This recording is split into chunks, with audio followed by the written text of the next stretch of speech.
Everybody, we are back. It is Tips to Lodge, favorite podcast, favorite channel, favorite is everything. We are back. You guys already know what to do. Hit the subscribe button, subscribe. Hit the like button if you like it. Hit the dislike button if you don't like it. Leave a comment if you like it. Leave a comment if you don't like it. Also follow us on Twitter at the Mark John NFL for me, at mholder95 for Matt, and of course, pandasubs.com.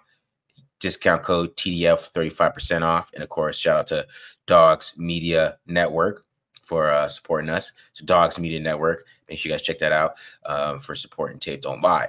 All right, so we are here today. We're doing kind of finishing up the draft. We have one guy left out of Devonshire just by himself over there. I don't know what we do for him, but we'll think of something. But we got Trey Taylor and Tommy Eichenberg today. So we're going linebacker and safety.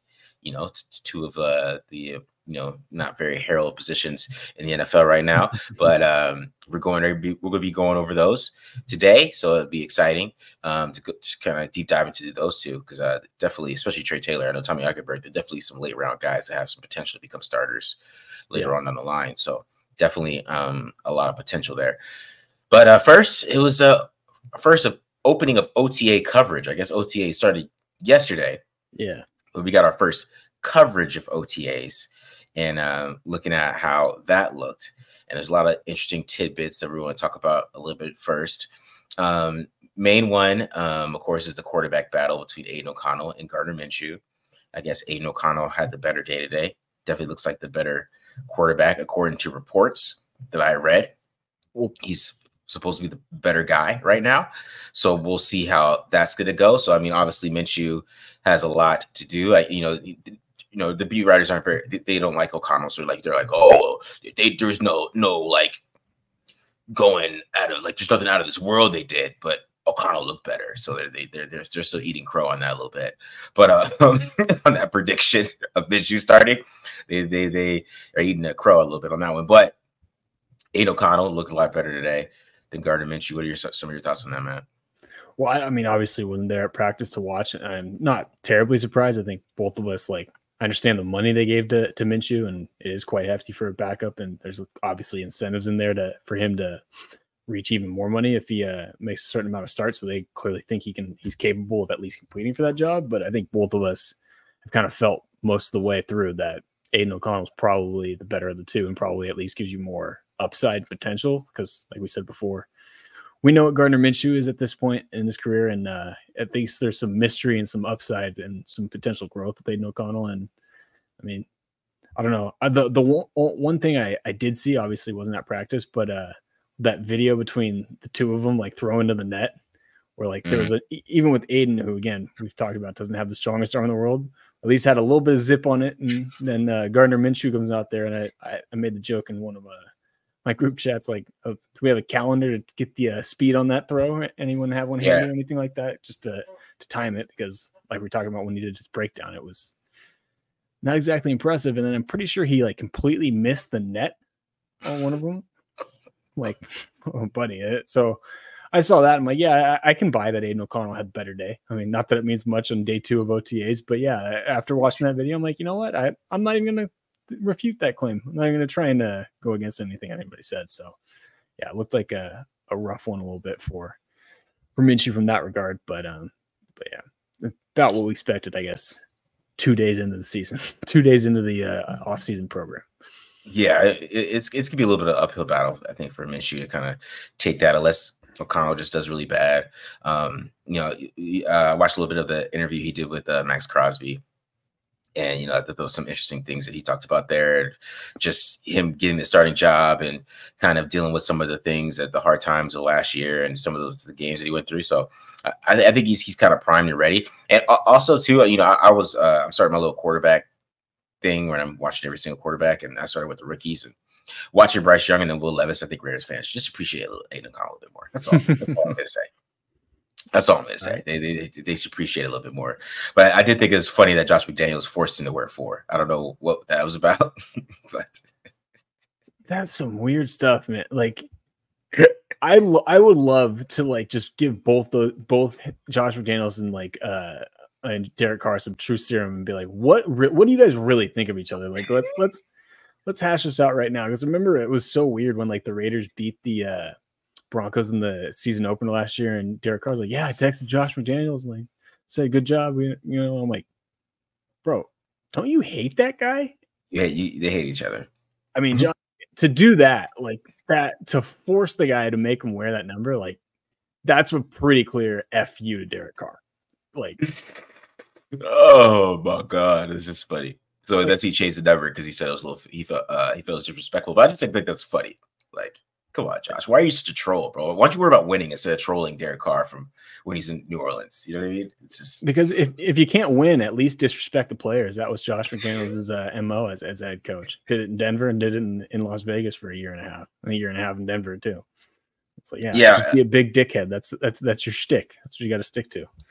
Yeah, and then Michael Mayer, he sounded like he was on a brand new team. He's talking about, man, I'm revived. Last year was so tough, and I hated it last year. Sometimes I didn't want to come to practice. They don't even hide it, dude. It's been all ever since the November 1st, the day after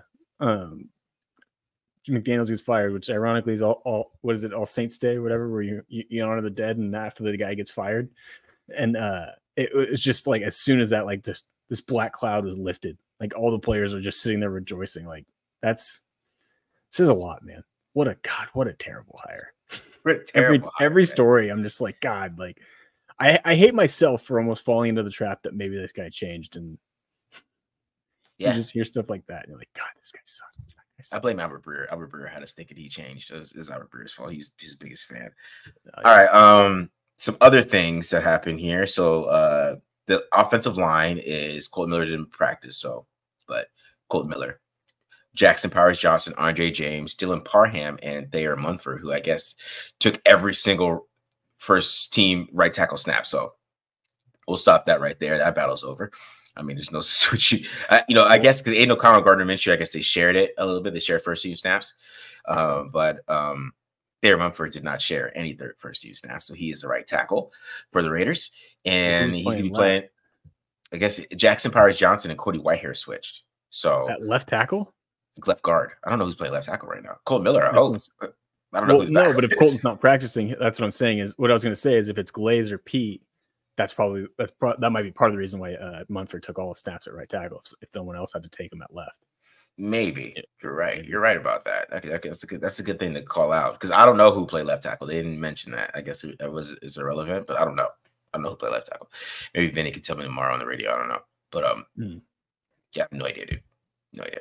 But Parham's back at the right. I'm happy about that. I'm like, okay, so we got some smart people coming in. Cool. We're good. We got some smart guys, and who are like, why are we putting him in the left when he played right his whole life? Like, it's just, pretty simple. He play left tackle at one point or did he play right tackle at Memphis? He played right tackle. Oh, okay, gotcha. Yeah, everything's on the right side, bro. His first time playing the left was week 5 against the Chiefs in the NFL. Yeah. So, they had to play Alex Bars. They had to play Alex Bars for some reason. Like they had to. So, it's so I'm happy about that, about the offensive line, but I think that's pretty cool that they moved it back to right like they should have. So, yeah. Good to know. Last thing, what was it say? Jacarian Bennett and Brendan Facion are the other corner. Jack Jones didn't practice, so it doesn't matter. And then Tyree Wilson is firmly behind Max Crosby and Malcolm Koonce. And Malcolm Koonce got a big shout out from Patrick Graham, talking about how he's a leader now. So I'm expecting a big year from him. And if he has a big year, yeah, it's going to be a pretty damn good defense. So that's what I'm saying. If he's the leader, man, pay him right now. That's what Malcolm Koonce is doing. Captain, that's worth $1 million right there, right? Or leader, I should say. That's worth $1 million, right? Yeah. That's what I'm saying. That's why I kind of don't want to pay him, because like just dangle the money. Like he's chasing the money if he doesn't. Like he has to see the payday with the way he played last year. If I have another year like that, I'm going to get paid. So that's what people want to pay him now, just kind of get it over with. But I feel like you gotta wait till the end of the year now at this point. Yeah, but if you wait till the end of the year, then maybe another zero gets tacked on there. Or they got a lot of cap space, man. They got a lot of cap space for next year. I think. Or he says, I just had a big year. Let me see what someone else will offer.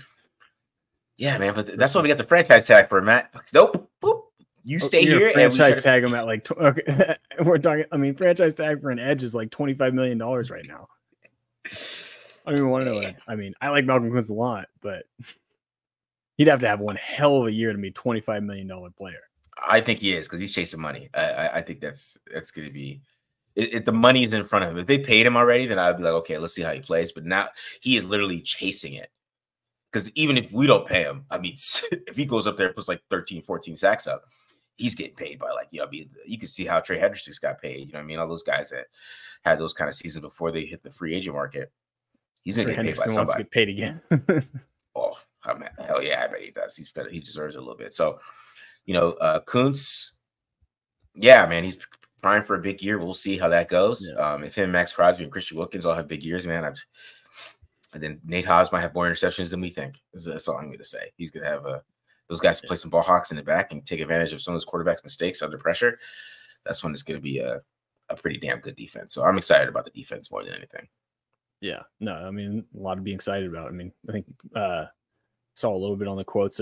Graham was praising Christian Wilkins too. I don't know if he practiced or did much today, but I mean, the D-line is nasty. D-line's nasty and deep. We're talking about Tyree Wilson being a top 10 pick last year and not even struggling to see the field a little bit. Maybe that speaks to where he's at, but I do think it's interesting too. Like I know a lot of people have been questioning it and talking about it. Like he's firmly an edge. I think Patrick Graham confirmed that today. Like I don't remember exactly what he said, but he pretty much said, yeah, he's a defensive end, which I kind of felt like was always his natural position. I know he's not like the stand-up edge that's super quick off the ball and all that stuff, but when people were wanting to put him at 3 technique, I'm like, he's going to have to gain about 25 pounds, and there wasn't a whole lot of room on that frame, and he's coming off a foot injury. I don't know if that's the combo that you're looking for, so be interested to see where he ends up being at when it comes to training camp in the preseason. But yeah, I mean, it's going to be tough for him to get many snaps, especially if Koonce is really turning the corner like the coaching staff and everyone seems to be thinking he is. Yeah, for sure, man, for sure. All right, so enough OTAs. Let's get into this film. We got Trey Taylor and Tommy Eichenberg. Let's start off with Eichenberg. I know you're pretty high on him, higher than where he got drafted, possibly just because you think he could be a pretty good player. So what were your thoughts on him? Yeah, I mean, I think I had like a 4th round grade on him, so just a round, I guess, ahead of where he ended up getting drafted as a 5th round pick. I think you touched on it a little bit last time. I don't know if that was on air or off, but yeah, definitely had a much better year in 2022 than he did in 2023. I kind of thought he should have come out last year in that 2022 class. I actually liked him a lot then. One of the biggest things that I actually like about him that, I don't know, maybe this is just the old school football fan of me, and maybe it doesn't exactly translate as well as I would like anymore to the modern NFL, is he can play the run really well. Like his instincts are top notch, I think, in this draft class. He takes on blocks with his hands. Like we'll see a bunch of examples of both of those things and how they kind of help him out and make some plays. And I mean, again, you see a little bit of the nasty demeanor. Passing game is going to always be a struggle. I don't think he's going to be a guy that you're ever going to want manning up on running backs or tight ends or anything like that. Not that that's a big part of the scheme anyway. But I do think he can be decently effective as like that middle hook defender in zone coverage and all that stuff. And, against some screens and stuff like that, we'll see a couple clips where his instincts can kind of take over and kind of help his play speed a little bit when we talk about that, where he sees plays quickly and he can kind of react to it and get to the right spot. I do wish he would have been able to, or would have tested a little bit more and did more like time tests in the combine, and I think that might have helped his draft stock a little bit, which I guess for the Raiders ended up working out in their favor, because I think he's a little bit more athletic than people give him credit for. I don't think he's a great athlete by any means or a good one, but I don't think he's like a bad one. I think he has enough movement skills to get by. So yeah, we'll see a little bit of that too. So for sure. Okay. So I like Eichenberg on film, so I think he's a little bit better in coverage than people give him credit for. I think there's a little bit better movement skills than I think too. I think there's a little bit better athleticism. He really didn't do anything this offseason too, because he was a little injured, so that might have affected him a little bit too. Just because based on film, you kind of look at it, you kind of figure that he can't move that well, but I think he moves pretty decent, and he's pretty good in zone coverage, knowing where to be. He's a little bit robotic though, but you know, he's not really a playmaker in coverage.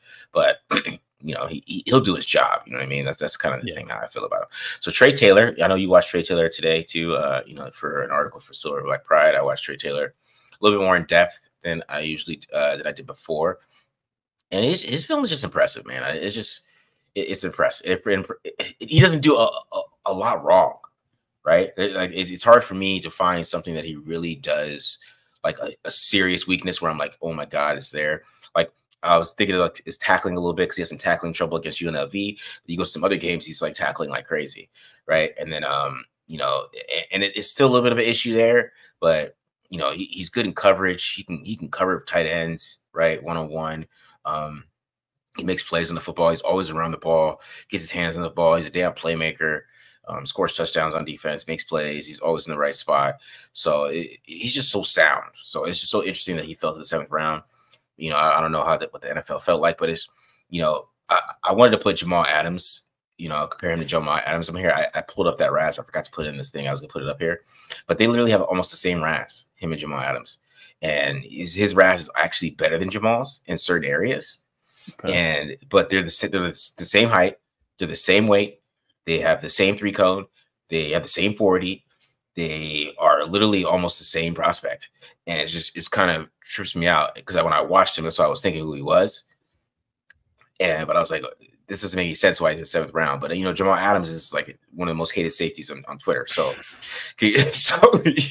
people hate him for some reason. I don't know, but you know what I mean? Yeah, I can see that. I got with Trey Taylor, I kind of got the like good at everything, great at nothing type of like vibe from him a little bit, like that Swiss Army knife, like kind of like what you're talking about with Jamal Adams.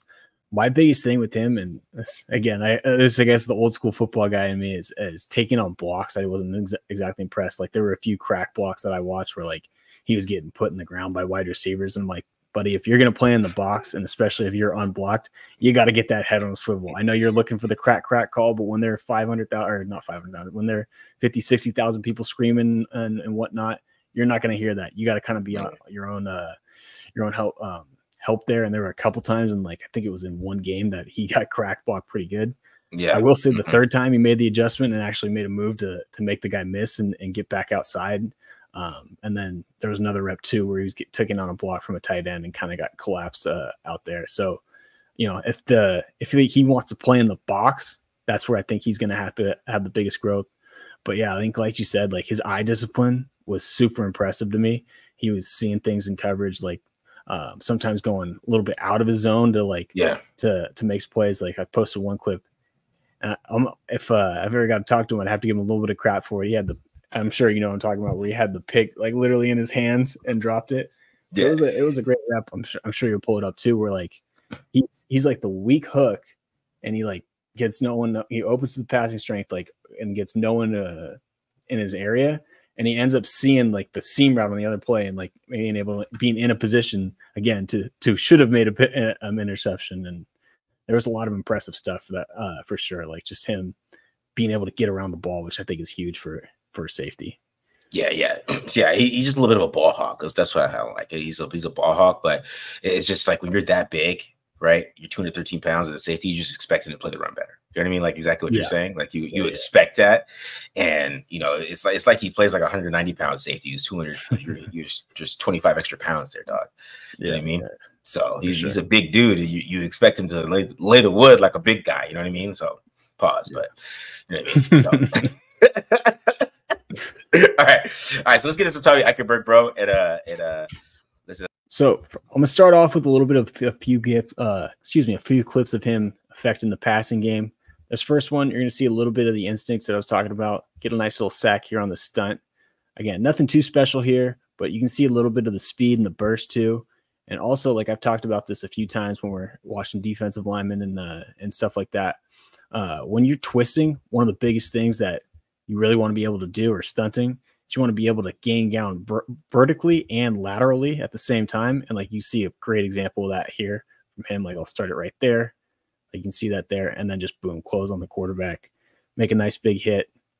And he had a couple reps like this. This is the only one I have on here, but I don't know how many sacks. I forget what he had. If we might be able to look that up later, but I definitely think he can be used as a pass rusher. on those blitzes every now and again. Not a big part of his game, but something you can do. Moving on to a few reps in coverage. This is one of the plays I was talking about with the screen. Again, reads it pretty well, goes over and makes a nice open field tackle.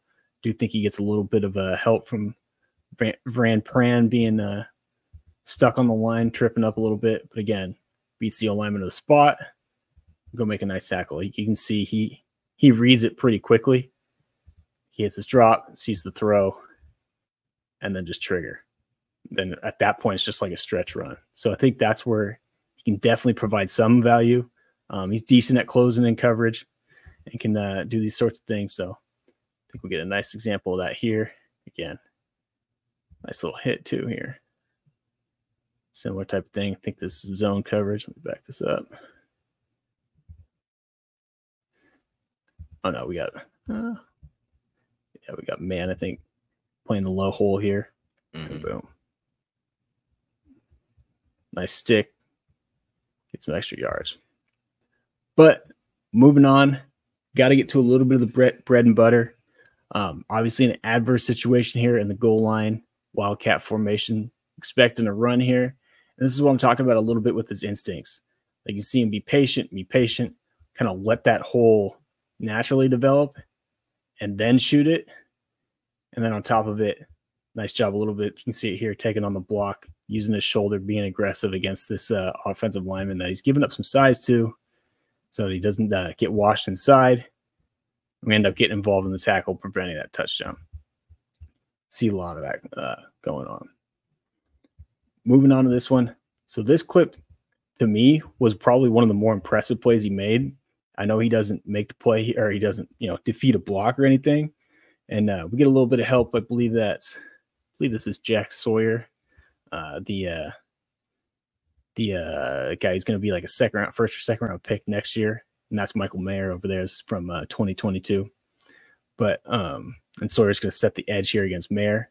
But the reason why I like this clip from Eichenberg is Notre Dame's got a bunch of stuff going on and a bunch of eye candy that's designed to fool the linebackers. Like if you notice, they're running a quarterback counter, right? We got the guard and the tackle pulling to the strong side, quarterback faking the inverted veer. So not only is it a quarterback counter with the read option, but they're also sending a jet motion with the lead block, with the running back as the lead blocker. So again, more stuff that can confuse the linebacker. And like if you look at, I forget the quarterback's name here, but if you look at Notre Dame's quarterback's eyes, he's reading Eichenberg and trying to make him wrong, right? Yeah. So that's he's basically saying, if this guy sticks, I'm gonna give it to our wide receiver and beat him out to the edge. And if he flows with the play and if he flows with them, I'm gonna keep it, and we're off to the races out here on the edge. But what Eichenberg does, he kind of just shuffles with the play so that technically he's in a decent spot where if this quarterback kept, he could still scrape over the top and be able to at least maybe take on this puller. So this 14 right here could make the play, or if he can beat that block, make the play himself. But they end up handing it off anyway because he's stuck there. Again, we got a little bit of help from the defensive line here with Sawyer setting the edge, and then just fast flows to the play. Go get that TFL.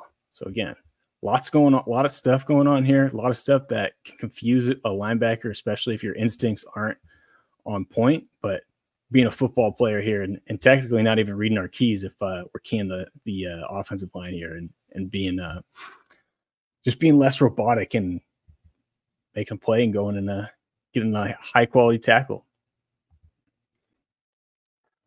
All right, so this one too, it's another one.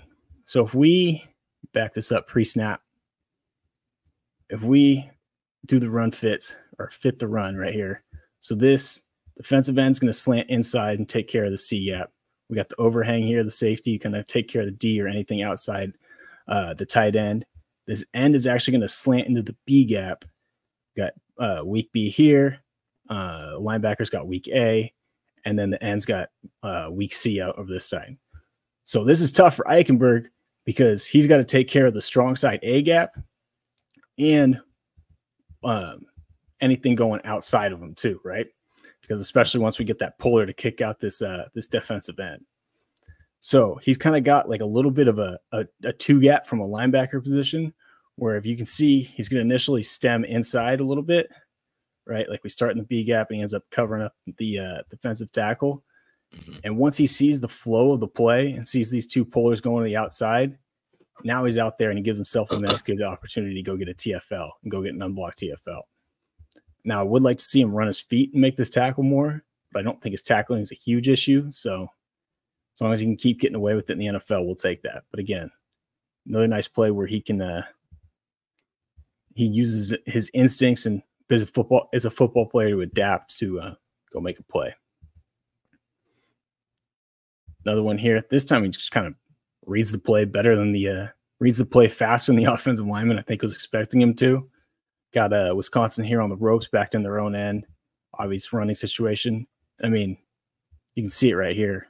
We got the puller. He's already got one step going laterally, shoots the gap. Same thing. Go make a tackle, keep them backed up in their own end. I don't know if this technically was a tackle for loss or not, but either way, we'll take this. Again, read your keys and trigger down L. Beautiful rep. Moving on a little bit to him taking on blocks. Again, this is one of my favorite things, and this is why I was high on him and called him the best run defending linebacker in this draft class, is he actually takes on blocks with his hands. Yeah. Like this rep's probably the worst one we're going to watch, and it's still a good one because he doesn't get much extension. But like you can see here, like right now, like you see how he's got his, you can't really see his outside hand or his inside hand, but he's got his outside hand inside and on this offensive lineman's chest. Now the O lineman's got his back plate, which is where the lack of extension kind of hurts him here. But even so, just having that, he's still able to fight over the top of the block. And he's strong and physical enough to still beat the offensive lineman over the top.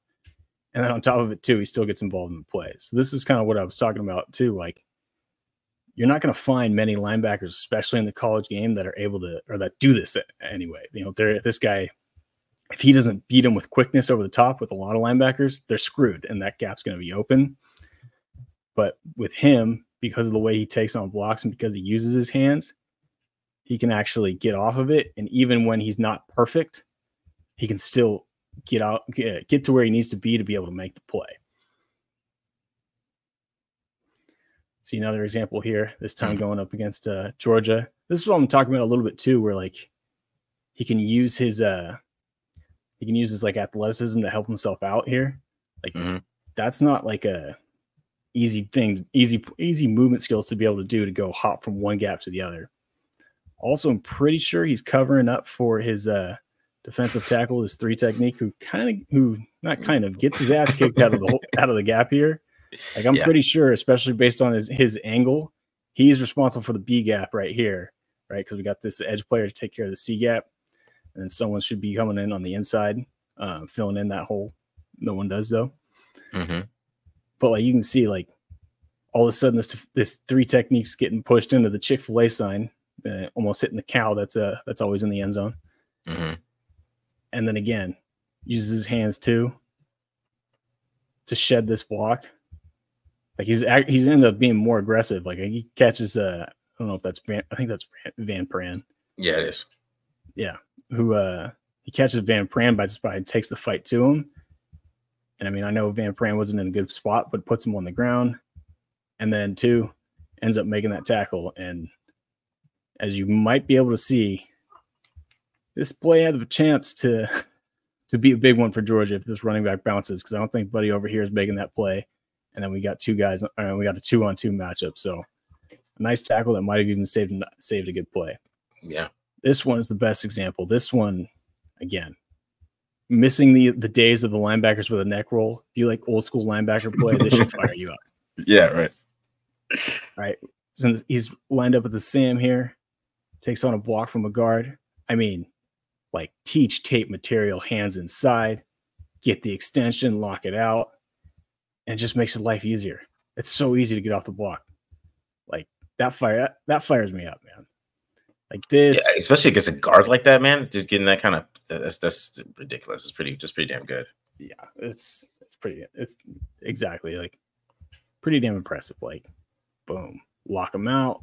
again, I challenge you to find another linebacker in this year's draft class that did this with any sort of consistency. Like it was tough this year.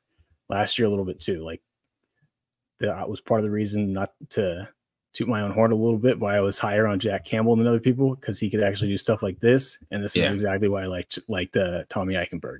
Like that is perfect. And again, you have to be able to do that in the NFL. I mean, seriously. And that's why you see a lot of linebackers like not play right away, or like if they have to, they struggle. They struggle against the run because you got to be able to bench press offensive linemen, which is hard to do. It's hard to bench press 300-pound dudes. Trust me, I tried. It didn't work out well. So I got bad shoulders now. Right. That's funny. All right, last one. This one a little bit different, blitzing. So obviously we're not going to. He doesn't need to take on the block with his hands. Almost want him to do it with his shoulder. Have a little more force with it, and two, so you don't break his wrist. Also, you can see the tape job. This is when he had the 2 broken hands. So another reason to not take on blocks with your hands. But again, like just being physical, be the hammer, not the nail.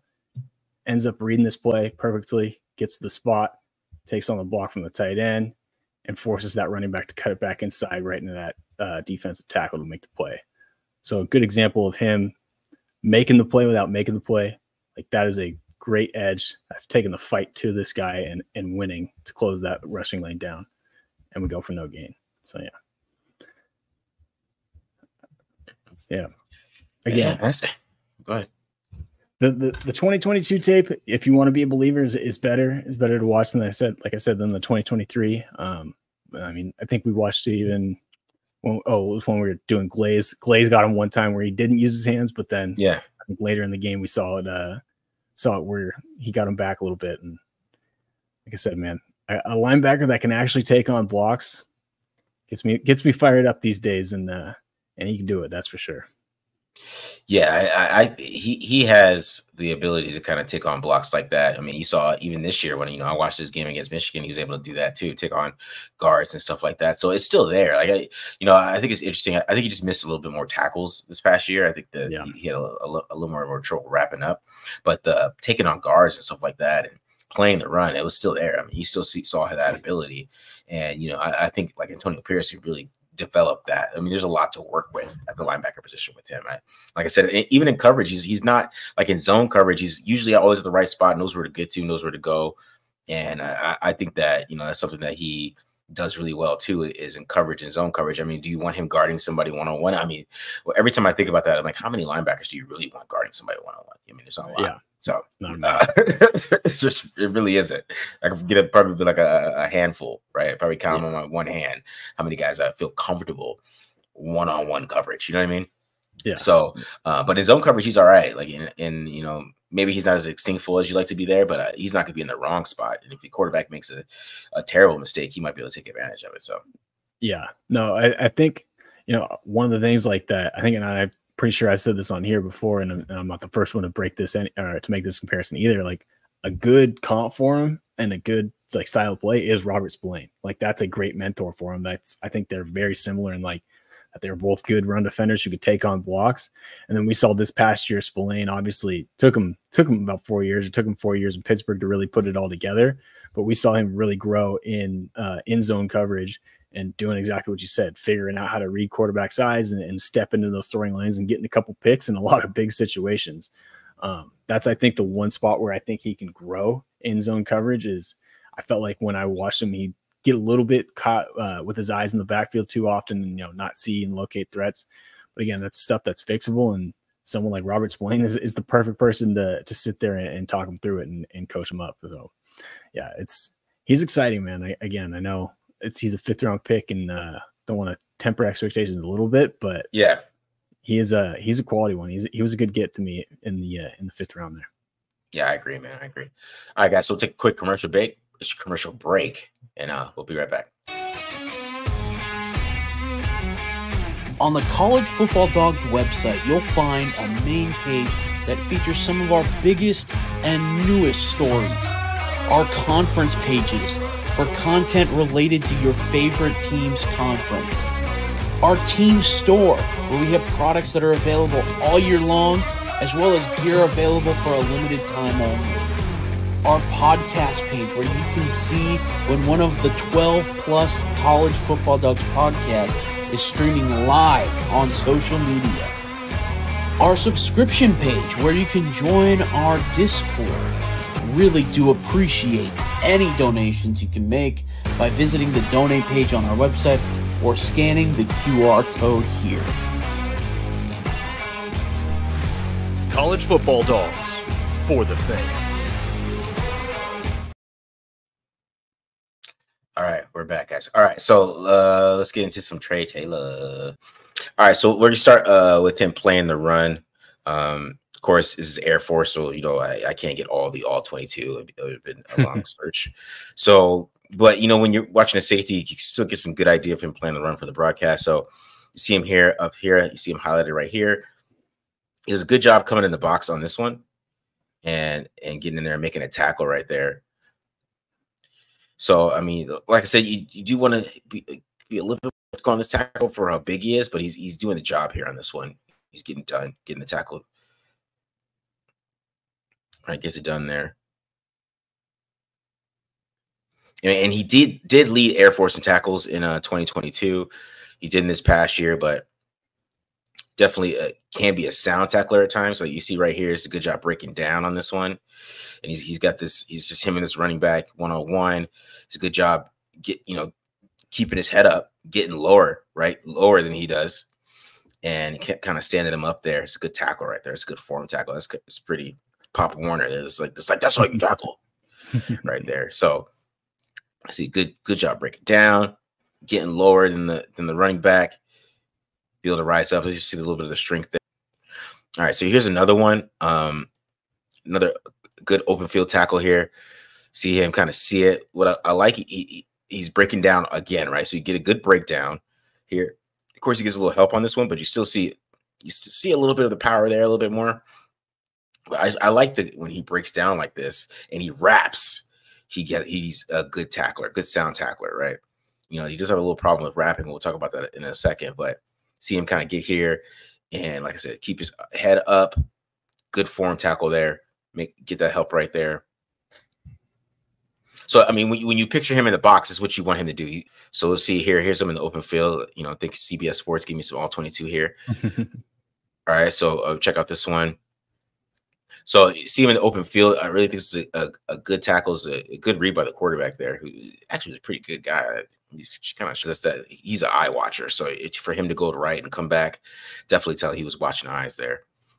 Yeah. So this is what I'm talking about with at times where you get to the point where you want him to wrap. So you're probably familiar with this play, Matt. But yep, I'm familiar with the play before it too.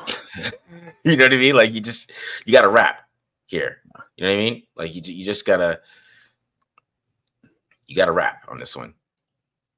Yeah, and I feel so. The reason why I said I'm familiar with the play before it, he was playing like the cover 3 safety and didn't get enough depth and got beat by the tight end. That's why they ended up on the 1. So part of me was like, he's trying to make up for it right now and go with this big hit, and then just loses his form. And because when I watched this at first, I thought, oh well, what a great play to make up for it, and then I realized, oh no, they scored. He pushed him because he didn't wrap. Like I really believe if he wraps this guy doesn't score, and he's going backwards. But he just pushed him into the end zone, trying to make a big play. And you're right. I was gonna show that play because of the hustle. It was still a good hustle play. Yeah, but, it was a good hustle, but that tight end was also running like a 5-flat 40. So true. All right, so and this is what I was talking about again on this one against Wyoming. You kind of see it here. Does a good job of reading the play. He's in the right position to make this tackle, right? If he just wraps him up, he makes his tackle, but he doesn't try to wrap him up. He tries to go for the kill shot, and he's lucky that he's able to grab him, because I still think this guy doesn't go down, because you kind of see that he doesn't. He kind of knocks him into number 3, and number 3 kind of carries him down himself over top too. So I don't know if he goes down if he makes this hit. But you want to, if he wraps him up, this guy goes down right away, because you kind of see he does move 32. Boom, he moves him, right? Just like he did the last guy. But if you don't wrap, I mean, especially in the NFL, you're just kind of one that's not going to work. You play Derrick Henry week 2. You try to do this, Derrick Henry's he's gonna laugh at you and keep running. You could have needed the face. You could have needed the helmet and concussion. Probably, right? He's high kneeing through that hole. So, man, so you got to get a little better there on that one. And then this play against Air Force, he just gets totally ran over on this one. It gets a little. This is what I'm talking about. You're 213 pounds, man. Look how small this guy is. This guy, I don't know if he's an NFL running back, but he's probably like 180 pounds. You know, and you come up to make this tackle, and you kind of just like, I just have some more force here, right? You're breaking down just like you usually do. You just get trucked by this little dude. Like you're 213 pounds. Look how big here. He's bigger than some of his linebackers on his team, to be honest. And you expect him to come up and kind of make a better tackle than this instead of getting ran over by number 22, a little tiny guy like that. So it's just small things like that that are there. And this is the play Matt was talking about. Right, he gets this is what I was talking about with him, and you'll see a little bit with coverage. I mean, kind of, he is an eye watcher. He's watching the quarterback's eyes, and you could kind of trick him a little bit too, because he's guessing. See how he's watching the quarterback's eyes. He's expecting something over here, so he totally jumps over here, leaves this wide open, which I still think is some wizardry. This go offense by UNLV is some wizardry, some wizard stuff. This is RPO. Go route and out route. This is just ridiculous. It's just unfair. Well, we got two guys on. The bigger problem is we do have two guys on the flat, and nobody covers the. I don't know if they're thinking it was a screen or what, but yeah, he's biting hard. It looks like maybe on the play action fake, and I mean he's got to work for that. Like he's got to stay deep. He's got to do your job a little bit, to quote Bill Belichick. But yeah, man, but this is the hustle play, man. We like the hustle on this one. We like the hustle. Do appreciate, give us a chance. You screwed up, and we'll come back later. But yeah, again, I'm pretty sure 3 should be covering the guy that's running wide open down the field. Yeah, I'm pretty sure too. I feel pretty comfortable in saying this is the longest play of 19's career. Seeing as he blew it tighter at 30. I like how he tried to do like the stutter step, and like he tried to do like the jump cut, the little thing, kind of to fake him out. Like, bro, it's not gonna work, man. Keep running. All right. So let's get into coverage with him. I mean, this is probably the best thing he does on film. I think this is his specialty. Matt talked about this play a little bit earlier. So they're playing 3 buzz on this one. He's playing the weak hook guy in 3 buzz. You see that they got basically a kind of like a Texas route behind a shallow cross here, and we're getting dagger on the other side. So we're getting the seam and the dig route on the other side. So what I like about this one is these guys are covered underneath. I mean, you're saying, this is cover 3. So, all these are covered. I mean, even if he throws here, this guy should be able to come and make this tackle. I mean, he can come and make this tackle if he throws it there. Right. But he's following the quarterback's eyes, and he sees where the quarterback's looking. And also what I like is that he recognizes the concept too, because this is dagger, so he's jumping on. You think he might go for the seam? No, he's going for this dig right here, and that's how he almost gets his interception, because he's right there. Because technically, this is a good read by the quarterback, man. I'm not gonna. The quarterback does a good job of kind of, seeing where exactly Trey Taylor shouldn't be there. If he's not there, that's a completion, but he's got to finish this play. But that's instincts, film work. That's a lot of things that you really like about him. So you kind of see how much of a ball hawk he is. Go ahead, man. I was just saying, I also appreciate like the situational awareness. Like you're talking about not taking those underneath routes. Like it's called taking the cheese, right? The offense wants you to come downhill to open up that dig on the backside, but it's 3rd and long. Like if they complete a 5-yard pass, that's fine. We'll go up and rally and tackle it, and they'll still be punting. So I like the situational awareness as well as like the instincts and the football IQ. Or very clearly, you put all that together, you got a high football IQ player. Yeah, for sure, dude. He definitely disappointed he didn't pick that one off. All right, so I really like this play too, because this is what's about how he just doesn't cover grass, right? Because he's a single high here in cover 3, right? And he could play this deep route right here, but instead he sees that this out route should be there technically. I know this guy's dropping here, but if he knows that if this guy wasn't dropping correctly, that he would have to be here. Kind of leaves this guy in the island. This is probably where the quarterback should have went. I think he's getting sacked here, but you kind of see that he just doesn't cover grass, which I really like. Yeah, that's one thing I really like. Pickups like that. I just go right there, go with them. So you do like that, like those movement skills there, and you can kind of see how his agility and why his RAS is so high when he moves too. He might not have the long speed, but you can tell he has like the agility to move and things like that. So this is an interesting play too. Because he is playing. I don't think he's supposed to do this, to be honest. Because I mean they're in cover 3 again, and I don't know if there's a corner on the other side that might be blitzing, but I feel like he's supposed to be out here somewhere. And maybe he turned into the cover 3 corner because of the blitz here. I think that corner is blitzing off the edge, right? So maybe he's supposed to take that position, but he sees the quarterback going to this like over route here. He just jumps it, right? Yeah. But when doing that, I mean, it just leaves the quarterback to run wide open there. So you wonder, at times that's what I'm talking about. Yeah, it's great that he's in cover grass, but sometimes you wonder if that's if he isn't bailing and trying to help this guy here. And, because that technically cover 3, that's the linebacker's job, right? This linebacker is supposed to take this all the over routes. If you've seen so much, go ahead. I think it's a 3 deep fire, 3 deep, 3 under fire zone. So if I'm not mistaken, I believe he's actually should be the one that should be taking the deep route, and the linebacker should be staying home to protect against that quarterback scramble. But again, with the coverage bust, it can be hard to figure out what the actual assignment is, because they both took them, right? They both went. Yeah, Air Force had a few plays like this where 2 guys covered, like we saw earlier, where 2 guys cover one guy and somebody else is open. Yeah. UNLV had them at dizzy, especially at the end of the game. Man, that UNLV OC was killing them, man. All right, so here he is against tight ends. We talk about how slow this guy is, but I mean, you still get a good idea of his coverage. Gets his hands on him real quick here. I mean, he's all over that guy.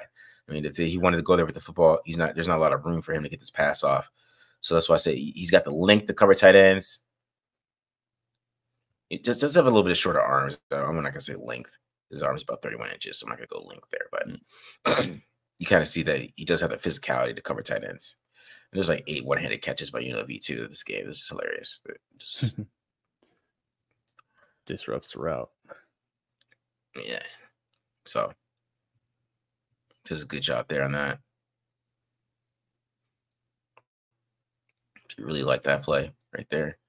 And then on this one too, he's guarding a tight end. What I like is that he's in a back pedal here, and that's what I was talking about his athleticism. Because I mean, yeah, he doesn't have the long speed, but I mean necessarily, I mean at safety, you do want these days they want faster guys. With Kyle Hamilton, he doesn't run that fast, and like I said, his 40 times similar to Jamal Adams. And you see that he could transition and get in coverage here, stay sticky on this guy, and force a bad pass, right? And he's kind of gets a pass breakup on here. This one, I mean, it's not going to count in the stat sheet as one, but you see that he's all over number 80. This is good coverage here, right? Yeah. He's not getting beat. And he said he's in a back pedal. He's good in his transitions. I like it. Yeah, contested target, I guess, close coverage. And then he's just a playmaker.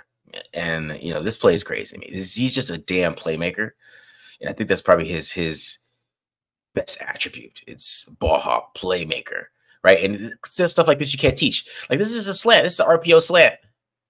Normal RPO slant. Yeah. Quarterback's like, I'm just going to throw it over him, throw it on top. This guy's open, man. Get it over top of him. Trey Taylor's like, no, I'm going to intercept it. And then I'm not going to intercept it. I'm going to take it to the house. Yeah, hell of a play. You're right. That was a playmaker. Go ahead. That was the perfect play call for cover 3, and it worked except for one guy, and it ends up being a big play in the other direction. He just jumped up and caught it from the air, and just takes it home. Pick 6. Just a playmaker, man. I mean, that's the biggest thing about him is like. He makes plays, and you can see like the guessing and stuff like that. It could hurt you at times, but he is a playmaker. And this one was more of a gift interception, but I just like how he got his head around. I mean, some guys this ball would just drop behind him. I mean, we talk about Cameron Richardson. His ball just might have dropped. It's still the trick. The ball just might have hit the ground with him, but he gets his head around really, really well. So, There's a play he got beat on, that he ends up getting his head around and kind of slows the guy down enough where it had to be a perfect throw. And you see on this one, it's a bad throw. He's able to get his head around, boom, get an interception. He's taking it the other way. Like too is like he plays this we play like man defense in basketball, right? Like where you get your hand on the guy, like you know what I'm talking about, where you get your hand on the guy, you feel your man and eye the ball, like try and eye both with both eyes. And that's how he ends up making this play, which is rare. That's hard to do. Like we just saw to Cameron Richardson in the last episode. Like he's got both eyes and his whole and everything looking at his man. Like whereas you see Trey Taylor here use his hands to help feel for his man, and then use his eyes to like look back at the quarterback and be able to see both a little bit and make this play. Yeah, you can just see his eyes on the quarterback the whole time. There's no panic, because as I said, he could have panicked on this one, because this player is faster than him. He could have panicked and just try to keep up with him here. There's no panic and just gets an interception. And he had 5 defensive touchdowns in his college career. So I mean, he can be a damn stud, dude, in coverage, which is something I really like from him. Is that there's a lot that he can do in pass coverage. It's just, the run defense is where, like, how much does he play year one if you can't really come up and tackle? He's going to have to really show that in preseason and in camp, him and be able to come in and play in the box, because that's probably where they want him to play. They want him to be that safety, kind of what Marcus Epps was doing, last year when they're doing a lot of 3-buzz against the Chiefs and a lot of those things. They want him to be that guy. Because, I mean, that's what they're doing at Air Force. They play a lot of 3-buzz in the game of UNLV I was watching. I mean, it's the same thing they were doing, kind of. So, that's what you want him to be. You want him to be that inside the box safety in cover 3, and and so he can play the run, and especially at that weight. And because you don't want him to in the NFL, you don't want him to guard in the deep post. I don't think you want to be in the post safety too much, trying to take on especially in our division. They got Xavier Worthy and Marquise Brown, Hollywood Brown over there. I mean, those guys could be running those deep post routes. You really don't want him with that long speed that he has to be running with those guys. But you want him to play inside the box. So he's got to prove the run defense for sure, man. Yeah, I did see, I know his combine 40 time wasn't great. It was still sub 4.6, which isn't terrible for a safety. But I saw it at the Air Force's pro day. He ran like a low 4.5s, which is more encouraging. It's still not fast, but now we're getting into if we're tiering our speeds, our solid speed category. So yeah. That's not bad for a safety. 4.5 is not bad, especially when he's 213 pounds. I think you got to put that into context a little bit too. He's a little bit of a bigger guy. He's not a small guy. Who knows what he plays at, and who knows if he lost weight to run fast at the combine? So he looks a little thicker. It looks like he has got some muscle to him. You just expect a guy who looks like that to hit harder. That's just my thing. Yeah, he's great in coverage, but I would expect you to be that big, just to be a little bit more of a hitter. And that's why I feel like maybe he kind of fell to the 7th round, and the Air Force Academy probably had a little bit to do with it. But he probably fell more to the 7th round because you're just not the greatest tackler at that position. Yeah, and when you're not a great tackler, and you're built more like a box safety and the speed of a box safety, that can be a tough combo, and explain it a little bit more. But again, 7th round guy, this is a guy that's worth taking a flyer on, just for those instincts and those ball skills that you pointed out, for sure. Yeah, man, because he's gonna make some mistakes. Because I think what's gonna happen with him in preseason, he's gonna have like this one play where he's just get terribly beat because he's like guessing, but then like the next play he's gonna have like an interception. That's what Trey Taylor's gonna have like give some preseason. I can feel it. That's what he's gonna do. One play is like, what the hell are you doing? Because he's just trying to make a play, and then it's like it's a guy running wide open down the field. Who knows if the 4th string quarterback would hit him? But Carter Bradley would. Carter Bradley would, right? He'd let it rip. But we'll see how that goes. But that's the type of player he is right now. He's kind of just got to bring that down a little bit to me too as well. But there's a lot of upside with him, I think. Yeah, for sure. All right, guys. So that's the episode. We're out of here. I hope you guys enjoyed that one. Like I said, we got Trey Taylor and Tommy Eichenberg. Make sure you guys hit the subscribe button. Subscribe. Go ahead, support Dogs Media Network as well. College Football Dogs. Go ahead and support that for, like I said, for supporting the channel. And then make sure you follow us on Twitter as well. And of course, we keep bumping out the content, guys. I mean, we're kind of done with the draft. I don't know what we're gonna do with Devonshire, but kind of move into the season a little bit, getting ready for that, all that stuff, do some season previews kind of early on and, kind of get into that. So what we're going to have the content for you guys. Keep going. So it's going to be good. Yeah. Sorry, maybe crack into the UDFA class. So maybe a little bit. Yeah. I mean, do some Coker, right? Get you Coker or a little something like that. It'll be a long summer, but before we take off, I wanted to give a shout out. My wife's a middle school teacher, and one of her students, Adam Taylor, is one of her students. Adam Taylor, one of the students. No shit. But yeah, I want to give a shout out to her student, Adam Taylor. I guess him and his dad watched the show. Graduating by the time this comes out, or promoting, I should say, from 8th grade tomorrow. So congrats, Adam. Stay in school. Good job finishing middle school, and now going on to high school and get it done. So thanks for supporting the show. Yeah, and a 14-year Raiders fan, I know you've been through it. So I really hope that you there you go. You're loyal. You're loyal, man. You're loyal. You could Patrick Mahomes is out there. You're a kid, man. You could have switched. You're loyal. I appreciate that loyalty from him. So and I love that we got a 14-year-old watching a film channel and not staying away from fantasy football. We're raising this generation right. So Adam's dad, you're doing a good job. Keep him away from the fantasy football. Shout out Adam's dad, man. We're filming. Shout out Adam's dad for sure. All right, bro. We're out of here. Hope you guys enjoyed that one. Peace.